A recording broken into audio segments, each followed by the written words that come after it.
winter is coming, darker days, Christmas stress, and let's face it, way too much food this time of year. So why not use these months to look after ourselves rather than just simply hibernate? Today we're diving into winter arc and talking about how we can make the most out of these colder months, even if you're an arc beginner or starting a little bit late, just like myself. So before we don our winter woolies, please hit that subscribe button so you can join me on this journey and we can keep each other going and build each other up throughout these darker months. So the winter arc is a self-improvement trend where people treat the winter months as a time for intense personal growth. So rather than slowing down, we focus on the physical, mental, and even spiritual growth. And then by the time January rolls around, the idea is to come out stronger, looking and feeling like a completely different, new and improved version of ourselves. But here's the thing. I wanted to take a more holistic, personal, and realistic approach here. Instead of racing to an ideal version of ourselves by January, let's look at this as a chance to keep improving 1 week at a time, meeting ourselves where we're currently at, as this journey is about progress, not perfection. And let's involve the entire winter months,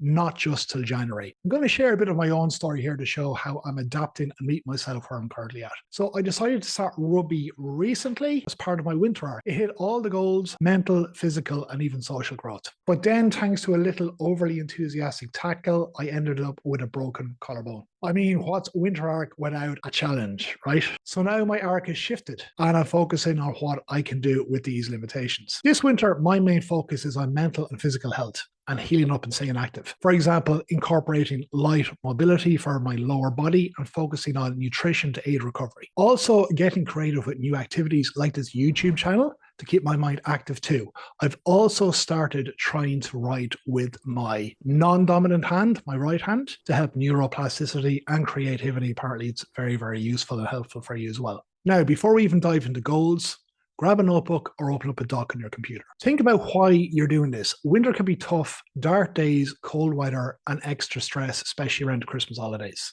Personally, I find winter tricky because it's so easy to get drained and fall into a slump. So for me, having this winter arc will help me stay focused, remain positive and motivated even when it's tough. So just ask you guys, what do you want to do or take on for your winter arc?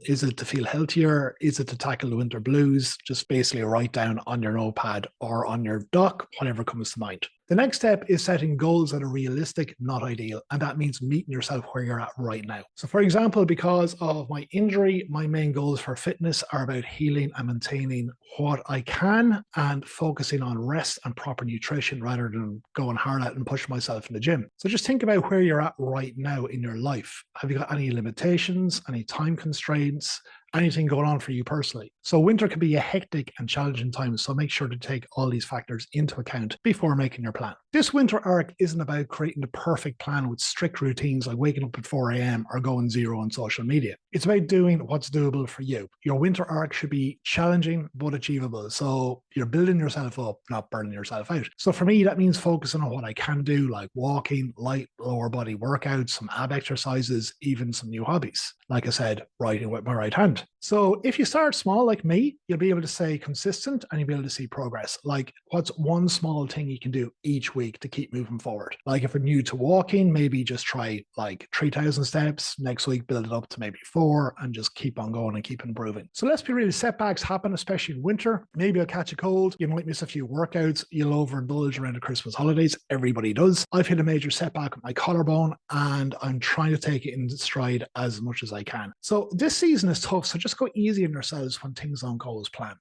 Be kind to yourself too, guys. Adapt as needed and don't let one setback derail your progress. Remember, life is a bumpy journey, not a smooth road to perfection. I'll be focused on things I can do, like working on this YouTube channel, building up content, and maybe even joining a charity or an organization or a community, or even picking up a creative hobby. Do you yourself have a hobby you want to pick up or revisit? Share it in the comments so others like myself can see it and get inspired, especially when it's cold and dark.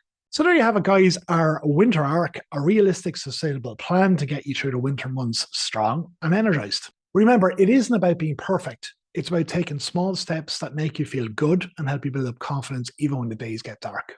If you're ready to start your winter arc, hit that subscribe button and join me on this journey. Let's make these winter months something cool, pun intended, and something to look forward to. So drop a comment below on your goals for this winter and let's help each other out and cheer each other on. Thanks for watching, guys. See you in the next video.